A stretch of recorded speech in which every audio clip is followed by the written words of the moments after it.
Nako po, eto, kabang-abang daw mga kabida, ito hong pagbubukas po ng Kongreso ngayong Enero 26. Meron hong magsasampa po ng impeachment complaint, hindi ho kay Vice President Sara Duterte, kundi kay Pangulong Ferdinand Bongbong Marcos. Inihayag ni Congressman Edgar Erese, House Senior Deputy Minority Leader at kinatawan ng ikalawang distrito ng Caloocan City na umiinit na ang usapin na impeachment sa Kamara pagsapit ng pagbubukas ng sesyon ng Kongreso sa Pebrero. Ayon pa kay Erese, hindi lamang ang impeachment laban kay Vice President Sara Duterte ang pinag-uusapan sa House of Representatives. Marami na din umanong mga mambabatas na naghahanda ng impeachment complaints laban mismo kay Pangulong Bongbong Marcos.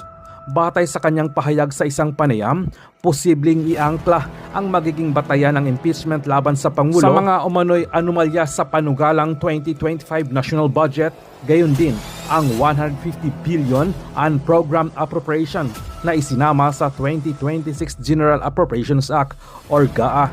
Isang isyong matagal nang kinikwestiyon ng ilang mambabatas at sektor bilang bukas sa pang-aabuso. Samantala, ayon naman sa Palace Press Officer Claire Castro na walang sapat na batayan ang mga pahayag kaugnay ng sinasabing planong impeachment laban sa Pangulo at hindi ito dapat seryosohin.